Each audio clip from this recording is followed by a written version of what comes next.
Halo Sobat Kelas Mas semuanya, kembali lagi bersama dengan saya. Di edisi video kali ini, saya kepingin membahas mengenai sesuatu yang seru banget, yaitu adalah Trump finally itu mau ketemu dengan Putin. Nah, tapi ini bisa jadi suatu tanda yang baik atau justru sebaliknya tanda yang buruk. Yuk, sama-sama kita bahas di video kali ini. From the very beginning of the war, you're not in a good position. You don't have the cards right now. With us, you start having cards. Right now, you don't have. You're playing cards. You're playing cards. You're gambling with the lives of millions of people.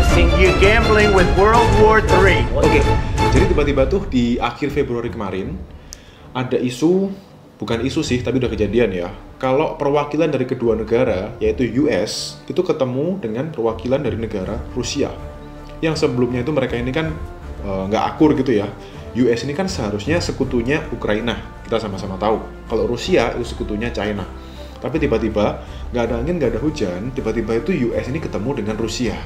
Diwakili oleh menteri luar negerinya masing-masing. Jadi bukan Trump dengan Putin ya, tetapi adalah utusannya Trump dan juga utusannya Putin.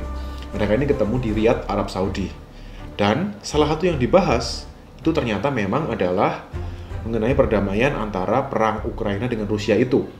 Jadi kan ada isu tuh yang ngomongin, oh ini nggak akan bahas mengenai perang. Ini yang mau dibahas tuh adalah mengenai hubungan diplomatis kedua negara, hubungan dagangnya. Karena Trump ini kan fokusnya adalah ke perang dagang dengan China. Nah, itu ada yang bilang seperti itu. Tapi ternyata beneran ketika mereka bertemu, yang dibahas salah satu agendanya adalah mengenai perdamaian antara Rusia dengan Ukraina. Dan setelah mereka ini bertemu, Trump sama Putin ini dikabarkan sudah ngomong by phone. Nah, setelah kejadian ini, harga emas tuh memang agak turun setelah kejadian ini ya. Lalu, dilanjutkan dengan baru 2 hari, 3 hari yang lalu, ketika sebelum video ini dibuat, Trump itu ketemu langsung dengan Zelensky, yaitu presidennya Ukraina. Ketemu di White House, di US, dan mereka ini ngobrol juga mengenai rencana perdamaian antara perang Ukraina dengan Rusia. Tapi yang luar biasa, di sini terjadi suatu cekcok yang serem banget nih.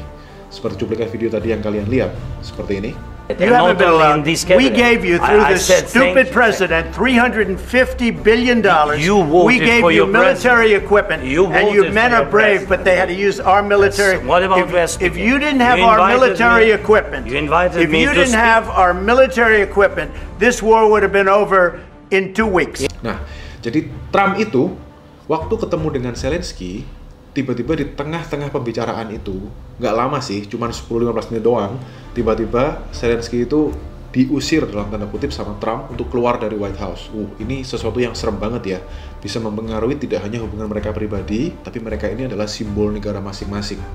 Dan ternyata Trump itu begitu marah sama Zelensky, karena Zelensky ini dianggap ngomongnya itu bahasa gampangnya udah nyolot, udah berani-berani mau ngatur US. Trump ini mikir kayak, siapa lu? Berani ngatur-ngatur gua. Nah, Trump itu langsung marah sama Zelensky. Lalu Zelensky akhirnya keluar meninggalkan Gedung Putih. Dan gimana sih respon harga emas terhadap dua kejadian yang cukup bersejarah ini? Harga emasnya, nah ini adalah grafiknya dari kisaran tanggal 15-20 Februari sampai hari ini, yaitu ketika video ini dibuat di tanggal sekitar 3 Maret. Ini adalah grafiknya. Kalian bisa lihat penurunannya cukup tajam seharusnya. Dari sekitar 2.900 sekian menjadi 2.800-an. Tapi yang terjadi di pasaran saat ini, nah inilah anomalinya. Jadi seharusnya guys, harga emasnya itu sudah lebih turun dari harga saat ini. Harga emas kemarin tertingginya, kalau Antam kalian lihat di luaran itu kan kurang lebih 1,7 juta sekian ya. Yang harga emas lokalnya itu di 1.550.000-an. Dan harga normalnya saat ini itu seharusnya di angka 1.500.000-an. Bahkan itu harga di Indonesia, tapi kalau harga di US itu turunnya lebih dalam lagi. Kenapa? Karena kalau di rupiah, ketika harga emas ini turun, US dollarnya itu menguat. US dollarnya ini naik cukup banyak.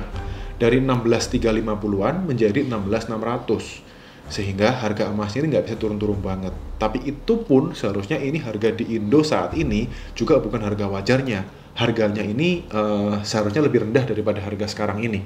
Nah, ini kan sebuah anomali nih. Apa yang sebenarnya membuat hal ini terjadi saat ini? Ada beberapa kemungkinan.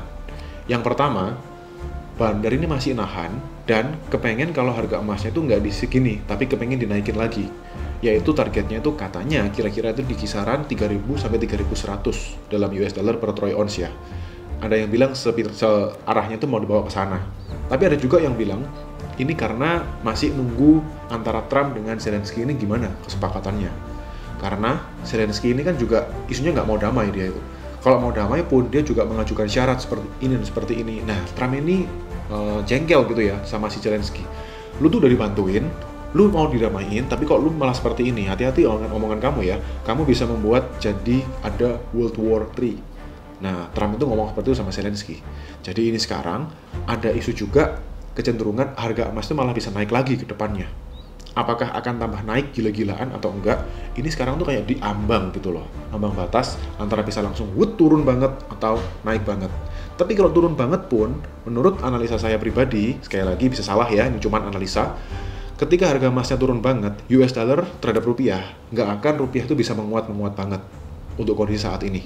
Karena dibandingkan dengan kondisi ekonomi dunia dan ekonomi Indonesia sendiri saat ini, rupiah tidak akan bisa terlalu kuat untuk menahan lajunya US dollar. Sehingga kalau turun, nggak bisa turun terlalu banyak.